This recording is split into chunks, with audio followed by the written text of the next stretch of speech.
The gaming industry has been in decline for some time. I think that's why there's this huge nostalgia around retro games. I'm quite fortunate that I was around when the Sega Mega Drive Genesis, the Super Nintendo were invented.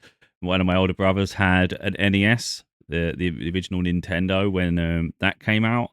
That was groundbreaking. Before that, I've had like Amstrads and all things with cassette tapes. We had the Atari with their cartridges. So I had all sorts of things. And I think getting that experience with those could make you really appreciate specific games. So when you think back to the games of old, I just think the generations, um, they were so much better than they are now. Like for instance, growing up, Age of Empires was, but one of my brothers loves Command and Conquer. These are strategy games, but back then on PC, strategy games were incredible, and they were a huge focus. And I was loving the Age of Empires, where you're foraging materials such as wood, your food, and you're trying to create, and then you're just like exploring. But of course, you're having combat. They were more interested in like the tanks and all sorts of things. They're just building up an absolute a modern army, really, or a futuristic army. But they were incredible games. And where the industry has fallen on itself, and you see it time and time again now, but if you go back to the past, it's more prevalent. And again, this video that come up, I've had a few come up now, and it's just showing, it just triggers it in your head because you're already thinking it, where they're talking about nostalgia and they're talking about like games that should be remade. But the biggest problem has been where studios have just been acquired, and it's prevalent. So you've got the big mighty companies who have all the money; they're buying up studios, and initially it seems like there's going to be investment into these products, but in the end they've got no patience. So the big companies have no patience because it's all about immense profits. If they don't see large profit margins, then they just give up on the entirety, and then they disband the developers. So what was once a thriving team no longer exists, and we're seeing it everywhere now. So we've got all these franchises that just don't go untouched. As you're seeing here, you've got The Simpsons. I remember this growing up. I think it was on the PS2 era. I think it's Hit and Run, but might be another one as well. I really can't remember if it's that one or another one, but it was absolutely brilliant. You just got to travel, like explore around Springfield. I'm not even a Simpsons fan, like hugely, but you can still enjoy that. It's light-hearted, it's fun, and why they never remastered it or re-released it on modern machines, I don't know. Obviously, there's licensing problems, but we're finding great franchises just fading and great games fading. So, for instance, I can't even remember when the last Command and Conquer game came out. They were incredible. Within this video, they actually spoke about Command. When they said Red Alert, I was like, right, that's what I want. I was even thinking about it. Weirdly enough, I was thinking about it earlier that day because I was looking through some games through my library, and I thought, oh, I'm not sure how that's going to run. I want a modern version of this. Why can't they make them anymore?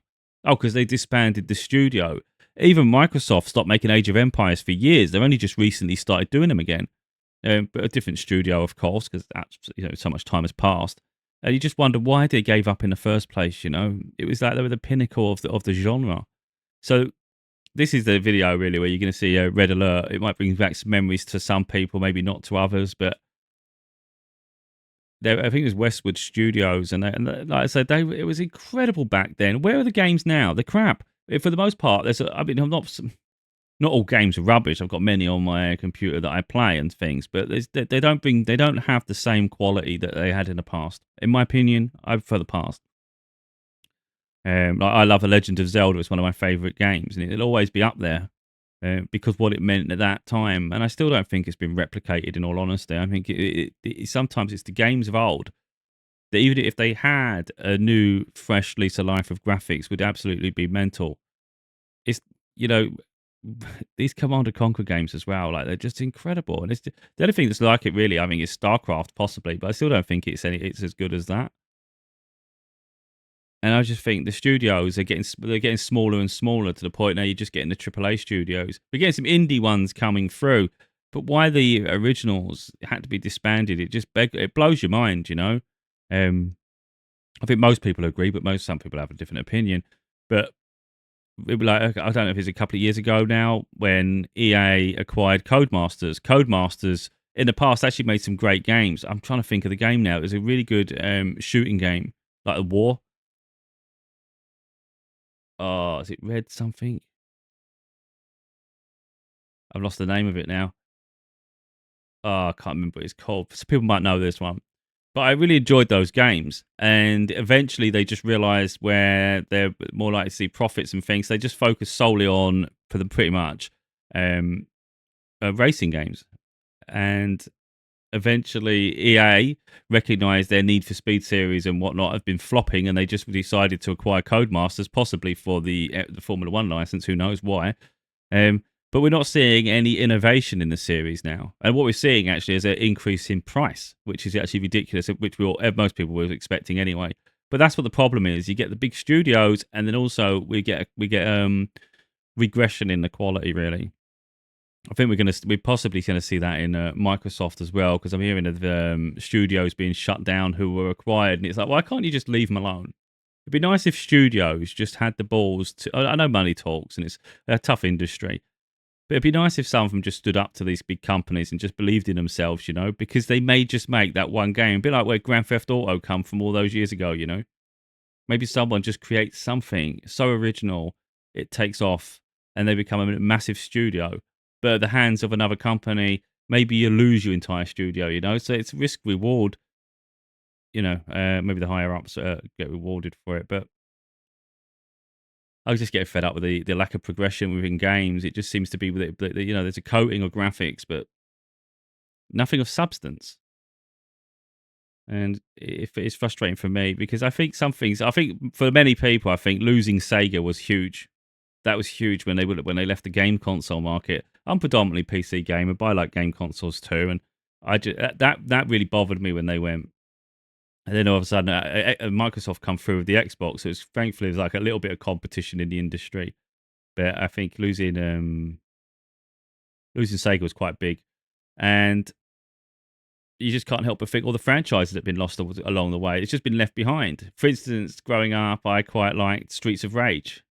I think some people truly love them, and there's so many ones like that, isn't there? There's like Golden Axe, Altered Beast. When was the last one of them invented? You've also got like Desert Strike and all that, and Jungle Strike and all that, where they had the helicopter flying over. It's a basic game, but the premise was great. Road Rash, that was great. You had the motorcycling. There's not even that many motorcycling games now, but that was like one of the best of its time. One of the best games at the time, because you were literally hitting each other with things, knocking each other off the bikes. Where are these games now? There's everything is really, well, I wouldn't say everything, but I'd say most is unoriginal now. It's just carbon copy of the next. And I think innovation was better in the past. So when I think about the best era for gaming, for me personally, it was back like we're talking game consoles here, because I think PCs always like elevating to an extent. There's always something coming. Someone pushes the bar, but game console, I'll always say Super Nintendo. There was so much variety. You had Simpsons games. It was just so much. It wasn't just all about Mario. Pop and Twinbee, I think, was another one. And for me, the variety was there, but the library was huge. And I don't always think the 3D graphics nowadays make them any better. You know, and like I said, some games are great, of course, but I miss Sega. I liked the Dreamcast, but it was a bit limited. But I remember going into the shops and it being there as a demo, where you get to try it. And I think it's forgotten now. Most people, when they talk about the Dreamcast, for some reason, they talk about Crazy Taxi and a few other games. But I remember Ready to Rumble, guy with the afro hair and some other things. They always had these. It's like they looked like people, but they had a bit of like exaggeration to their face, their structure. Maybe one had a bigger head and big little small body. All sorts of things. But I absolutely loved playing that in the shop. And then I got myself a Dreamcast. And in all honesty, there just weren't enough games supporting it. I think the controller was a bit wonky, to be honest. But I was there, man. Every time a new console come out, and I wasn't really a Sony fanboy. I was more on the other side all the time. So I had the Sega Saturn, and I absolutely loved the Sega Saturn. That was incredibly expensive when it came out, like every other console since. And the games were expensive and whatnot. But there was another one called Crime Wave, a game called Crime Wave. I don't know if many people even know that. I think that was a bit like Grand Theft Auto, if memory serves. And then we had, I'm trying to just remember off the top of my head now, Panzer Dragoon. I just remember that being a big game. I was thinking even recently, Sega Rally. Now, I know there's so many stages, and back then we didn't expect much coming from sort of like the Mario era and all those. It wasn't like big grand levels. It was more like short snippets and repetition, wasn't it? Which is why some games were challenging, like picking Panzer Dragoon. I always had a hard time with that. That was a tough game to play for sure. I think you said Sega Bass Fishing. You also had the gun games. So you actually got to hold a physical gun shooting at the screen because it was a glass panel screen. They didn't have all these flat screens now. And I used to love those games. Time Crisis. People who know these names, these were experiences. This was like having the arcade at home. Now we've got VR, but it's still not quite the same. The guns were crazy good. And I miss that era. I miss all that. But sadly, I think our eyes have got attuned to these new graphics. I'm not sure how much I could tolerate low fidelity and the basic controls. It's a bit like where people go now to the PS3, and I think there's some great games on the PS3. I love the Renaissance. There's certain little series that people forget, and I think it's Renaissance with the had like an alien connotation to it. But for some reason, Sony have just completely forgotten it. We had the PS4, and they still continued with Killzone series, even though I actually preferred the Renaissance series. And now they seem to have killed off Killzone as well. And it's like, what is going on? These are great franchises. And, Halo is seen as the messiah on Xbox, but it seems to be going downhill. And I grew up with Halo 3. Halo 3 on Xbox 360 was an incredible multiplayer experience, but also a brilliant, brilliant single player experience. And then Reach come out, and I loved that because it had the booster packs, which was a bit different, and that made the multiplayer absolutely incredible. But if we talk about multiplayer games, my very favourite, and again, this problem is we've got a whole generation here who don't even know of them or haven't experienced them in their heyday, which is sad because, like, why did they fade? And my favourite multiplayer experience was Unreal Tournament. It was an arena-based shooter, so it's almost like if you was to go to one of those laser tags, it was like that, but it's like almost like Call of Duty with these other, you'd have energized weapons and things, and you have this deep voice, double kill. I love all that. It was great. That was the best time I've had gaming, and it's gone. It's forgotten. Most don't even know it exists. There were some good games. Delta Force, I think they've recently started talking about. I think there's news that it's been brought back, but they all got lost. I mean, many of us grew up with GoldenEye, for instance, on the N64. That was an experience. And it's not to say the new games are bad. It really isn't, because there's some great ones. I've been enjoying Hogwarts Legacy. Runs like a pile of crap sometimes, but it's like to live the Harry Potter world, and the detail they've done with that has been incredible. And I've got untold amounts on my computer that I'm fond of. But I just wish they hadn't got rid of all these other franchises in the process, because the saddest part is when you see the teams have been disbanded and there was so much potential with them. That's what bothers me the most, because you won't get the quality on par because they don't exist anymore. You literally got a whole new team who have to sort of reimagine it and try to replicate what an original team already had working for them. So I just, the gaming industry drives me crazy. And I have a genuine fear we're not really progressing anymore. I think it's getting scary. I think production costs are going higher, and it's taking too long to make games. And I think the reality is we're not all looking for a huge cinematic experience. Yeah, it'd be nice, but most of us are seeking proper great gameplay. We don't need all this cinematic experience. Sometimes you still go back to basics and create these games quicker. But anyway, that's where I'm at, and I'm a bit worried because I think this generation, for instance, most of us bought into the Series X and the PS5. I've had both, replaced both. They've just, for instance, most of it was just remasters. There was nothing original, and I think fortunately now most games are coming to PC. So now I'm leaning just towards staying. I've always been everything, PC, consoles, and all sorts, but I'm just seeing the benefit now of just sticking PC exclusively now with Nintendo, because Nintendo are innovative. They're the only ones that actually push the boat and do things original, Nintendo, and you've got to love them for it, because if it weren't for them, we would be in a really crazy, mundane place.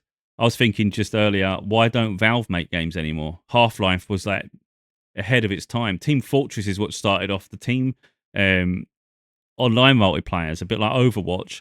That only stemmed from Team Fortress that it's Valve created. Valve, obviously, the people that own Steam, which is the biggest platform on PC to host games, and they have Half-Life, which is one of the best games ever made. So what's going on? Why don't they make games anymore? We need those to instigate the change, I think, to hold the baton. I always called this Deus Ex. Now everyone else calls it Deus Ex. I'm always going to call it Deus Ex because it was Deus Ex the whole way through my life. What I call things, and sometimes I get the names wrong, but it's what I think of it. And that was one of my I forget about it now because it was so long ago. But literally, that was on PC. I played that, and believe me, there was nothing like it at the time. That was espionage. It was free roaming, so you could things for yourself, but you're having to try and figure different ways to solve a mission. Do you go in guns blazing? Do you take a more um, of espionage route, really trying to do things undercover, going sneaky? But it had a great story to it as well, like conspiracy theory thing. But for me, it was brilliant. And the way they said about remastering it, I'm all for that because that was one of my favorite games ever. And the Max Payne series. But as soon as he mentioned Max Payne 3, I was like, I remember Max Payne 1. They had the bullet time like Matrix, like the Matrix. It was incredible. I could say incredible so many times, but there's so many games back in the past that have been long forgotten. But the gameplay is compared to what is out there now. Gameplay is still original. It's crazy. There was one game I can't remember. It was made by Sega, and it had load. I never finished it, but it comes to mind where I think he was in a prison or he was in no asylum. I think it was, and you got these lunatics just running at you all the time. You know, you could hear them. You had your headphones on. You hear these people just shouting, and then they come running around like baseball bats and stuff. And it's like, oh, that was interesting too. Now you think about it. At the time, you didn't give. I personally didn't give it much respect at the time. Didn't really play it. But now, because I've seen so many carbon copies of other games, that's standing out as original. And I think that's what people are getting when we talk about nostalgia. I think we're recognizing how rare some of these games were because so much now is a carbon copy of each other. Now the production quality is good. I love Assassin's Creed. I know a lot of people are getting bored with the copy paste, but in all honesty, I lose myself to it, and I love the free roam. You know what it is with Assassin's Creed for me? It's the environments. I love exploring and like getting to have ancient Egypt, ancient Greece. Because I'm British, a lot of people didn't like Valhalla, but because I'm British, the Viking invasion and getting to run around Britain, that's that's that's reminiscent to me. You know, I can understand that, so I can get on board with it. So I truly love that. It got a bit boring and repetitive, like they all do, you know. But the next one's going to be in Japan, I think it is, and it's kind of like I like that because it's taking us around the world, and it's for a different reason I like it than maybe others do. So where some people prefer the originals, where you're actually an assassin, I get it, but I do actually like to explore now a bit more. And I used to hate that bit where it goes back into the modern day Atomus, whatever it's called, and it used to drive me nuts because you couldn't skip dialogue. You had to sit there for God knows how long, constantly getting stopped and taken out of the game. And I never understood why they had that, but it was the story. But yeah, obviously it's going to be each to their own, depending on the type of games you like. But I think it's the fact that we're losing franchises, and we're losing the developers who created those franchises, and then we're getting left with mediocre replacements. And it's sad, isn't it? Because, like, for instance, you think of a strategy game now, like me personally, I'm like, the Total War series. I like the Total War series, but they haven't really evolved anywhere for a long time. It's just the same old thing with a new coat of paint. It gets a bit boring, and they're not put. It's not getting pushed. You know, nothing's getting pushed. And when you think back, when you think about like what's the best strategy game, if you've been honest with yourself, it's the ones from the past. So where's the innovation?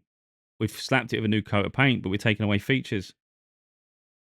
Yeah. So I just think we've got to stop the sort of publishers acquiring so many developers because I mean, there's no way of stopping it, of course, but that's what all we're doing is losing the industry.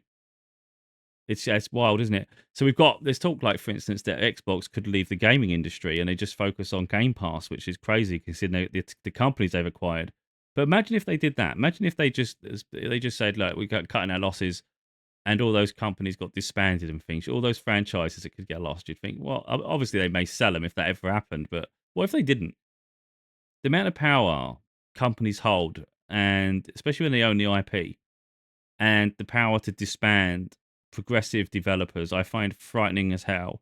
And many of us have actually witnessed it because we've seen the different generations throughout our life. And others, maybe they're not quite attuned to that. And what it is, we just become and accept the mundane, don't we? Like I say, I really do truly miss the Unreal Tournament. And it's that once you start going there and realizing specific franchises, it gets quite disheartening because it's kind of like if you think about your multiplayer experiences, for instance, I've gone off multiplayer to an extent. I'm enjoying the single player a bit more now, um, but I still play Call of Duty every now and again. I do enjoy Fortnite, Because I find what I like, I mean, Fortnite gets a bad rap, and I get it because sometimes I get fed up as well. So the new chapters begin or the seasons, I never know which way around. Um, and it's always good. I like that. And then they start messing with the level design and smashing it all up and making it mad. Then they start introducing stupid weapons that make it complicated, or something's overpowered. Um, and then some people can hire a companion, and they get that, like if you're doing solos, for instance, it's someone's got somewhat like AI with them, and you're on your own, so they're the imbalance. But overall, I like the fact that it is balanced. For the most part, it's balanced. You know, you'll land with the same opportunities. Anything you buy is only cosmetic, and I love it. I love it for that. If I play Call of Duty, for instance, someone else could get blueprints to better weapons. All of a sudden, you're in a match. You think it's fair, and you're not really fair at all. Someone's got higher powered weapons with no recoil, larger magazines, so they reload less, and it's like it's not a fair fight at all. So that becomes problematic. So that becomes, pay to win really. Um, and the other one is Overwatch, which I like, but actually I really love Team Fortress, to be honest. And if I could replace all of these with, I mean, not Fortnite. I actually think Fortnite's really good when they don't keep messing with it. Um, but I would much rather than Call of Duty, for instance, I'd rather have Unreal Tournament rather than Overwatch. I'd rather have Team Fortress, but the modern version of these games because they've shown their age now. And I think Unreal Tournament, I don't even think you can play online anymore. You can still do AI controlled matches, against bots, but it's not quite the same, is it? And I think we just got to look really. I think sometimes you got to look to the past to predict the future, and it's not looking particularly good because we're seeing it now. Like for instance, I love Uncharted on PlayStation, but I don't even think this generation on PS5 has even had an Uncharted game. You got I think they did a bundle where you get we get Uncharted, and then you got the follow on. Was it Lost Stories or Lost something? Lost Chapter? I can't remember what it's called. But that's the best we got. But I don't think anything's been enhanced. I can't remember. I think Horizon Zero Dawn they've recently remastered, which didn't really need a remaster, but they've done it anyway. We had The Last of Us got a remaster. I bought that as well. I love Last of Us though, so I bought the whole game again on PS5, and then I even bought it on PS4. No, but not PS4, it's PC. So I own a lot of dabble games on PlayStation games, but there's not been much new, and that's where the scary part is, isn't it? If games are taking so long to develop, what are we supposed to do in the meantime?